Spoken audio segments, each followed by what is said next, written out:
এয়া মাটি কঁঠালৰ জেলি হয় আৰু ঘৰতে বনালো কিমান ধুনীয়া লাগিছে নহয় নে একেবাৰে বজাৰৰ দৰে লাগিছে নে বাৰু সঁচাকে বজাৰৰ দৰে লাগিছে আৰু মাত্ৰ দুটা বস্তুৰে বনাইছো জানেনে অতি সহজেই ঘৰতে আমি দুটা বস্তুৰে মাটি কঁঠালৰ জেলি বনাব পাৰো আৰু এতিয়া বজাৰত একদম বহুত প্ৰচুৰ পৰিমাণে মাটি কঁঠাল পোৱা যায় আৰু সস্তাও হৈ আছে সেইকাৰণে আপোনালোকে যদি বছৰটোলৈকে খোৱাত ল'ব বিচাৰিছে তেতিয়াহ'লে এনেদৰে মাটি কঁঠালৰ জেলি বনাই থৈ দিব পাৰিব আৰু এই মাটি কঁঠালৰ জেলি ৰুটিৰ লগত পৰঠাৰ লগত লুচিৰ লগত ব্ৰেডৰ লগত সকলোতে খাব পাৰে আৰু ল'ৰা ছোৱালীও খাই খুব ভাল পায় মাটি কঁঠাল এনেও খাবলৈ সোৱাদ লগা হয় আৰু আমাৰ হেল্থৰ কাৰণেও বহুত ভাল নহয় জানো বাৰু আৰু সেইকাৰণে মই ভাবিলোঁ যে বতৰৰ বস্তু মাটি কঁঠালৰ জেলি বনাই থোৱাটোৱে ভাল হ'ব এতিয়া মই আপোনালোকক এখন ব্ৰেডত লগাই দেখুৱাম এয়া চাওকচোন একদম ধুনীয়াকৈ আমাৰ ব্ৰেডত লগাই দিছোঁ মই আৰু খাবলৈ সোৱাদ লগা হয় আপোনালোকে এনেকৈ ল'ৰা ছোৱালীক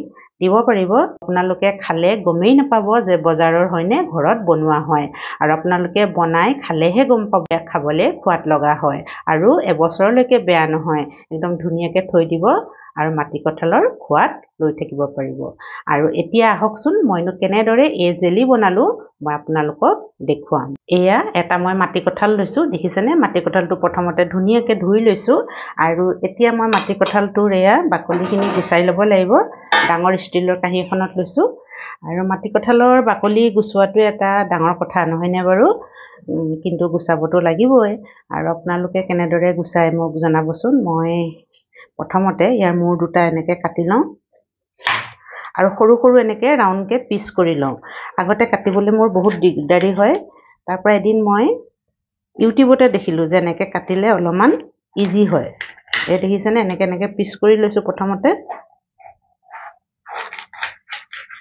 এয়া এতিয়া মই এয়া চাওকচোন এনেদৰে কাটি লোৱাৰ পিছত এতিয়া এনেদৰে বাকলিটো গুচাই যাম প্ৰথমতে কাটিবলৈ মই বহুত অসুবিধা পাইছিলোঁ কিন্তু এনেদৰে যেতিয়া মই ইউটিউবৰ পৰা শিকিলোঁ কাটিবলৈ একদম কিমান ধুনীয়াকৈ ফটাফট কাট খাই গ'ল চাওকচোন বাৰু আৰু আপোনালোকে কেনেদৰে মাটি কঁঠাল কাটে মোক কমেণ্টছত জনাবচোন এয়া চাওক পটককৈ হৈ গ'ল একদম দেৰি নালাগে এয়া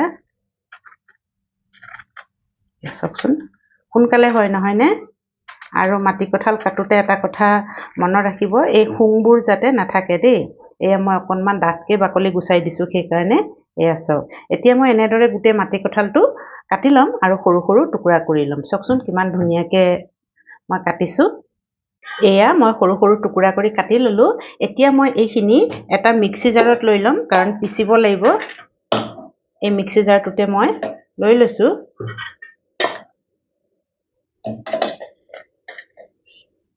এয়া দেখিছেনে একেবাৰে ভৰ্তি হৈ গ'ল কাৰণ আমাৰ মাটি কঁঠালটো ডাঙৰ আছিলে আৰু এতিয়া মই ঢাকোনখন লগাই দিছোঁ আৰু এইখিনি ধুনীয়াকৈ মিহিকৈ মই পিচি ল'ম এয়া মই পিচি লৈ আনিলোঁ এয়া চাওকচোন আপোনালোকক দেখুৱাইছোঁ একেবাৰে মিহিকৈ মই পিচি লৈছোঁ দেখিছেনে আৰু এইখিনি চাকি ল'ব লাগে আৰু মোৰ চকাৰ কোনো প্ৰয়োজন নাই দেখিছেনে একদম মিহি হৈছে গোটা গুটি থাকিব নালাগে আৰু চাকি ল'লে বহুত ভাল হয় মই বাৰু নাচাকোঁ আৰু এইখিনি ধুনীয়াকৈ মিহিকৈ পিচি লৈছোঁ নহয় এয়া আমাৰ হৈ গ'ল এতিয়া মই আপোনালোকক গেছৰ ওচৰলৈ লৈ যাওঁ মই এখন কেৰাহী লৈছোঁ আৰু কেৰাহীখনত এয়া মাটি কঁঠালৰ ৰসখিনি মই দি দিছোঁ এয়া দেখিছেনে আৰু এতিয়া মই গেছটো জ্বলাই দিম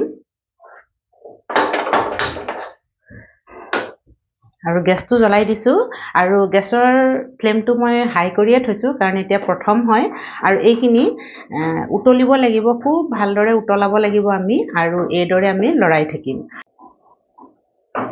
এয়া দেখিছেনে আমাৰ মাটি কঁঠালৰ ৰসখিনি মই শুকুৱাই দিলোঁ একেবাৰে ডাঠ হৈ আহিছে চাওকচোন আগতে যিমানখিনি আছিলে তাৰ আধা হৈ পৰিল আৰু এইদৰে মই লৰাই আছোঁ নতুবা তলত লাগি যাব পাৰে এইখিনি অকণমান আৰু দিগদাৰী হয় বাৰু দেই লৰাই থাকিব লাগে আৰু ইয়াতে মই এতিয়া অকণমান বস্তু এটা দিম এয়া হৈছে লং দেখিছেনে লং 4টামান লং দি দিছোঁ লং মই এইকাৰণে দিছোঁ লং দিলে চেণ্টটো বহুত ভাল আহে আৰু আমাৰ মাটি কঁঠালৰ জেলিখিনি বেয়া নহয় আৰু এতিয়া ইয়াত মই দিব লাগিব নিমখীয়া নহয় মিঠাই বনাওঁ তথাপিতো এয়া আধা চামুচো নহয় তাতকৈ অকণমান কম মই নিমখ দি দিছোঁ নিমখে কি কৰিব আমাৰ মিঠাৰ বেলেঞ্চটো ভালকে ৰাখে। এতিয়া আমি চেনি মিলাব লাগিব। এয়া চেনি দেখিছেনে? এয়া চেনি প্ৰায় 150 গ্ৰাম মান হ'ব।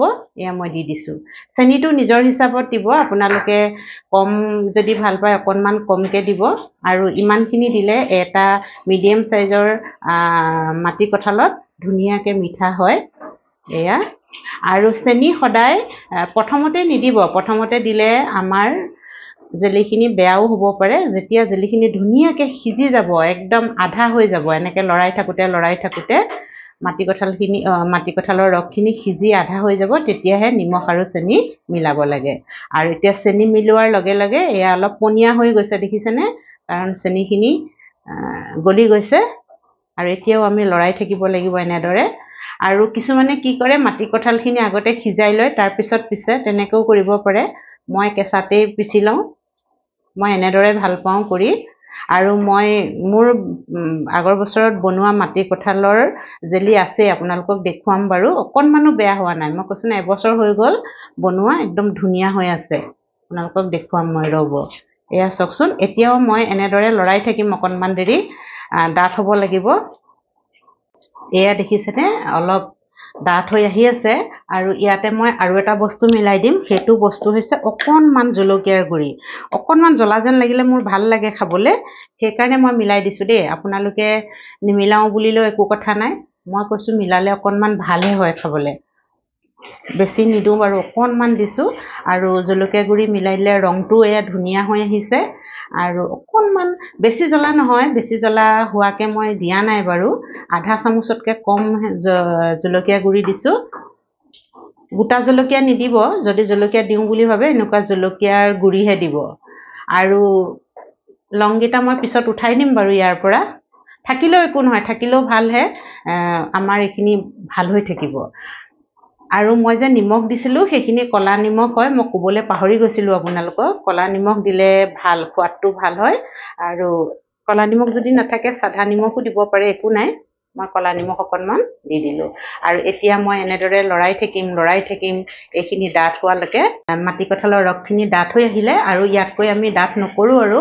এতিয়া মই গেছৰ ফ্লেমটো অফ কৰি দিলোঁ আৰু অকণমান লৰাই দিছোঁ। এতিয়া মই ইয়াতে আৰু এটা বস্তু মিলাম। সেয়া হৈছে এয়া হোৱাইট ভিনেগাৰ। হোৱাইট ভিনেগাৰ অকণমান যদি আমি মিলাই দিওঁ, তেতিয়া আৰু বেয়া হোৱাৰ কোনো সম্ভাৱনাই নাথাকে। গোটেই বছৰটোলৈকে ভাল হৈ থাকিব। এয়া, আৰু এইখিনি এতিয়া ধুনীয়াকৈ আমি মিলাই দিম। আৰু গৰম হৈ আছে। এয়া দেখিছেনে? এতিয়া আমাৰ হৈ গ'ল। আৰু এইখিনি এতিয়া গৰমেই বটলত ভৰাই দিব লাগিব। নতুবা কি হ'ব, ডাঠ হৈ যাব, তেতিয়া বটলত ভৰাবলৈ দিগদাৰী হ'ব। আৰু মই আপোনালোকক দেখুৱাই আছোঁ মই কি বটলত ভৰাম, কেনেদৰে ভৰাম। আপোনালোকে জোখটো চাই লওক। এয়া দেখিছেনে? এয়া এনেকুৱাকৈ থ'ব লাগিব। ইয়াতকৈ যদি ডাঠ কৰোঁ, বহুত দিগদাৰী হৈ যায়, লিকটীয়া লিখীয়া হৈ যায়। সেইকাৰণে এইটো জোখতে আপোনালোকে থ'ব। এনেকৈ পেলাই দিলে যাতে পৰি যায়। আৰু যদি নপৰে, তেতিয়া জানিব আৰু এইখিনি পিছলৈ বহুত লিকটীয়া হ'ব। এটা বটল লৈছোঁ। বটলটো খুব ভালদৰে ধুই শুকুৱাই লৈছোঁ। আৰু এইটো জাম বটলে আছিলে দেই। এইটো কিষাণ জামৰ বটল আছিলে। তেতিয়া মই আগতে নাজানিছিলোঁ জাম বনাবলৈ, তেতিয়া কিনি খাইছিলোঁ। আৰু এতিয়া আৰু জাম জেলি বনাব পৰা হোৱাৰ কাৰণে মই ঘৰতে বনাই লওঁ। এতিয়া আমি এই বটলটোত ভৰাই ল'ম। বহুত শুকানকৈ ল'ব লাগিব দেই। ভালদৰে ধুই একদম ধুনীয়াকৈ শুকুৱাই ল'ব বটলটো, নতুবা জেলিখিনি বেয়া হৈ যাব। এতিয়া মই ইয়াতে ভৰাই যাম। আৰু ভৰাবৰ কাৰণে এনেকুৱা এখন হাতা ল'লে বেছি ভাল হয়। এতিয়া মই এয়া চাওকচোন, ধুনীয়াকৈ এনেকৈ ভৰাই যাম। গৰম হৈ আছে, গৰমে ভৰাব লাগিব। কাৰণ ঠাণ্ডা হোৱাৰ লগে লগে এইখিনি ডাঠ হৈ আহিব। আৰু ডাঠ হ'লে আমাৰ বটলত ভৰাবলৈ দিগদাৰী হ'ব। সেইকাৰণে আমি গৰমে ভৰাই দিম। এয়া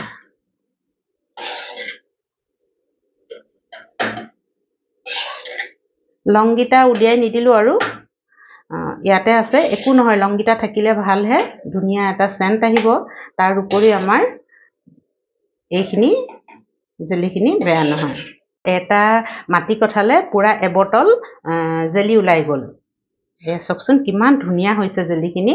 সদায় বটলটো কিনাৰত লগাব ধুনীয়াকৈ পৰিষ্কাৰকৈ ৰাখিলে আমাৰ আচাৰখিনি বেয়া নহয় এয়া দেখিছেনে একদম ধুনীয়া হৈ আছে আৰু এতিয়া বটলৰ ঢাকোন একেবাৰে লগাব নালাগে কাৰণ বটলৰ ঢাকোন লগাই দিলে ভাপ হৈ পেলানি পানী আহিব তেতিয়া আমাৰ আচাৰখিনি বেয়া হ'ব সেইকাৰণে আমি এনেকৈ খোলাকৈ একদম ঠাণ্ডা হ'ব লাগিব ঠাণ্ডা হোৱালৈকেহে আমি থৈ দিব লাগিব তাৰপিছতহে আমি ঢাকোনখন লগাম এটা মাটি কঁঠালেৰে আৰু অলপ চেনিৰে কিমান ধুনীয়াকৈ এবটল আমি জেলি বনাই দিলোঁ চাওক আৰু ঘৰত বনোৱা জেলি একেবাৰে পৰিষ্কাৰ আমি অকণমান জ্বলাও মিলাই দিছোঁ খাবলৈ টেষ্টি স্পাইচি হ'বৰ কাৰণে চাওকচোন কিমান ধুনীয়া লাগিছে আৰু ৰুটিৰ লগত ব্ৰেডৰ লগত আমি লগাই খাব পাৰোঁ আৰু সঁচাকৈ বহুত ধুনীয়া হয় আৰু মই আপোনালোকক কৈছিলোঁ নহয় যে মোৰ আগত বনোৱা জাম এয়া আছে বুলি এয়া চাওকচোন অকণমানো বেয়া হোৱা নাই আপোনালোকক খুলিও দেখাইছোঁ এইখিনি কিন্তু ফ্ৰিজত থ'ব লাগিব দেই বাহিৰত থ'লে বেয়া হৈ যাব বাহিৰত থ'লে কি হয়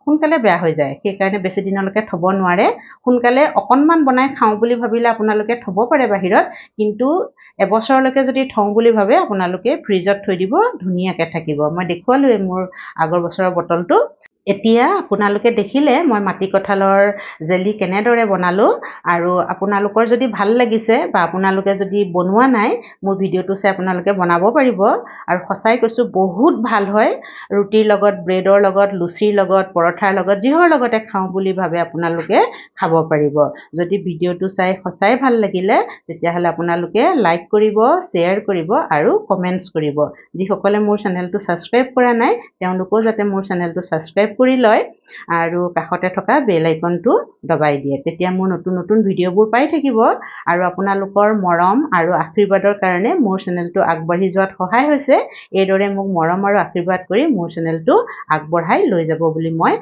আশা কৰিলোঁ শেষলৈকে ভিডিঅ'টো চোৱাৰ কাৰণে বহুত বহুত ধন্যবাদ জ্ঞাপন কৰিলোঁ আজিৰ ভিডিঅ'টো মই ইমানতে সামৰিছোঁ